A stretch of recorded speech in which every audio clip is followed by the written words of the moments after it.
We are all searching for answers to complex systems problems. For every conservation challenge, there's a complex system that created it and is sustaining it. While it's tempting to look for the cause in individual actors and the people responsible, we actually have a much greater power to create change by looking for opportunities to change the system. Some of you are already doing it and know it, some of you are doing it and don't know it, and some of you are hungry for more effective tools. This is the talk for you. I want to start by telling you the story about a program in the city of Fort Collins that has had really tremendous success. And they were successful because they went after changing the system. Their previous program had been kind of a little mediocre. And when they really changed the way they designed the program, they had much greater impact. In the earlier program, people were overwhelmed by the opportunity to improve their homes. The program enlisted homeowners in trying to make energy retrofits, which might include new windows, new insulation, new heating systems. But people found those energy reports really overwhelming, and they were kind of cautious to take action. So those were real barriers. Those barriers included not trusting contractors, feeling overwhelmed by choices, and not really feeling sure where to start or what would have the biggest impact. So the solution the city came up with was really designed to make the whole program like hitting the easy button for participants. And that included changing the financing system, changing the choices presented to people, and changing the way contractors were developed. Once you signed up for the program, you had one visit. An energy engineer came out and checked out your home. And at the end of that visit, they came back and presented you with the options for improving your home and the costs associated with it. So this streamlined the whole process for people. It gave people a short report. It gave them 3 choices for levels of investment to make in their home. And it really changed financing. Here you see at the bottom the loan term for 5 years. This is an on-bill financing. And so streamlining the choices for what data is presented in the report, giving people the opportunity for on-bill financing, and clearly comparing the costs of each of the 3 levels of options made it really easy for homeowners to say, I'd like to choose this option or the other. And 50% of people chose the best option, even though it was more expensive. Changing the program in this way required the city of Fort Collins to transform themselves. They had to get legal, finance, and billing all to work together in order to build this whole new package. In addition, they had to transform how they worked with contractors. They had to become the go-between. They helped contractors increase their trust in the process and be able to give really accurate estimates so that it was easy to give homeowners that little report. So that change in how they partnered with other agencies, how they partnered with third-party investors to provide financing, and how they transformed their own institution was a real systems change effort. What they got from it was a new program that enrolled twice the number of participants. 50% of people chose the highest option, which got the city its intended progress towards their greenhouse gas goal reductions.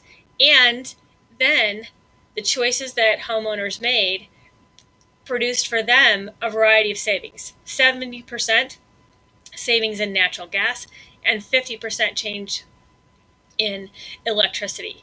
These are really substantial movements and much improved from the kind of mediocre changes that people were making with the earlier version of the program, where people implemented 1 or 2 suggestions and felt overwhelmed by the choices that they were given in their energy audit. Let's step out and think about another big problem that feels pretty overwhelming: the hypoxic zone in the Gulf of Mexico. We know that this is a substantial problem every year, and it's kind of hard to think what the easy button might be here. Too often when we look at large environmental conservation problems, we're searching for the easy button, but we're searching for the wrong one. We're looking for the easy button for the program. We're looking for the easy button for people trying to persuade others. We're not looking for what's the easy button for the stakeholders. What will make it easy for people to really change? 9 times out of 10, what's going to really make it easy for people is transforming the system. All the complex problems that we want to solve, like urban blight, child poverty, climate change, and environmental degradation, actually can't be solved at the individual level. They require us to think bigger, to understand the system that created that problem. Unfortunately, we have this cultural bias towards seeking solutions through changing behavior. We can't change child poverty by influencing kids. We can't even change child poverty by trying to help their parents. We actually have to think about what's the system that's creating systemic poverty in America? How do we go after that? That sometimes feels pretty overwhelming, so we resort to simple models. Let's go back to the hypoxic zone. If we look at that as a biological problem, we see that the source of that pollution is fertilizer use. So we can't solve that with biology. We can't chemically alter fertilizer. I don't know, maybe we can. But the fact is that fertilizer is being dumped into the watershed, and that's causing the hypoxic zone. The solution requires us getting fertilizer out of the watershed. So how do we do that? We move upstream in our causal model just one step, and we say, who's really responsible for fertilizer use? In those the picture I showed earlier, you can see those big pink spots are cities, and big green areas are farms. Both of them are real sources of the fertilizer that is polluting the Gulf. Now, if we stop here, we're tempted to think about how do we influence individual choice and behaviors. But we're really missing some important causes that are shaping the massive dumping of fertilizer into the Gulf. And we'll do a lot better at finding leverage and solutions if we move out a few more steps in a causal diagram. So, if we go back further behind farmers, what are all the things that influence farmers? The Farm Bill, markets, regulations, mental models. And there are a dozen social science fields that help us understand which aspects of each of those things are really influencing farmers and homeowners. So this is the first step we have to take in moving beyond individuals, is moving back to look at the bigger parts of the system. Donella Meadows proposed this systems thinking model, and people have provided a really nice visual, the systems thinking iceberg. When we think about anything we want to change, an event, so Gulf hypoxia, that's what's happening, that's the event. What are the patterns of behavior that are influencing that? Well, and how are those trends changing over time?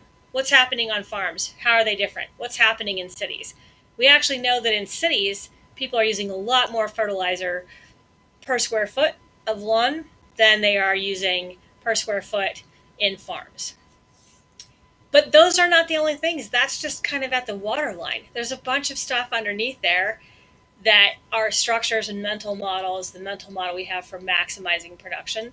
All of those things might be having an influence. So farmers might be purchasing the bulk of fertilizer, but suburban lawns are massively overdosing their lawns.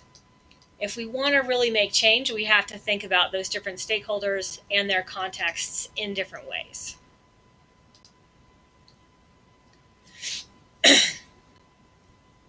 We can turn to public health to really help us think about this. The social ecological model has been used for years to tackle complex human health problems. It's a model of a nested system, and it assumes that there are many layers that influence individual behavior and therefore influence individual health. If we want to change the health of individuals, we have to go after the dynamic interactions between these layers. And fantastically, this system works just great for also going after conservation problems. If we think about any conservation objective or event, we can think about the system of human influence that's impacting it. What are all of the layers that are influencing conservation?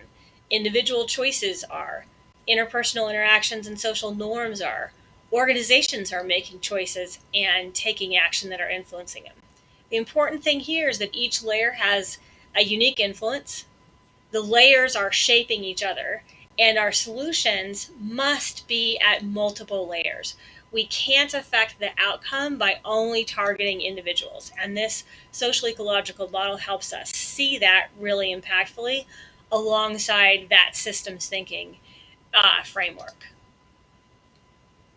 If we look at successful strategies for reducing fertilizer use in urban environments, and we look at all of those programs together, and we look at what social science change strategies did they use, we see that they used multiple ones. No one used a single tool. And so it's not enough to say, oh, which tool is going to be the most effective. We actually want to think about what are the collection of tools that together are going to help link those layers in the social ecological system so that making a shift in one part of the system also spurs a shift in another. Our old strategies for social change, regulation, incentives, and public protest, they're not sustainable, and they can't get us the change that we want. We've got to move to a new model of change, and that transformative model includes building new partnerships, evolving networks, reimagining our processes and structures so that it's like hitting the easy button. This is exactly what the city of Fort Collins did, and they'll tell you that their partnerships were a key part of making the change. You can learn more about it on YouTube and also on this fantastic website, The Tools of Change. Notice here that they talk about every campaign having a variety of tools and utilizing a variety of partners. This is the social system strategy that we're going to have to make the change we want in the world.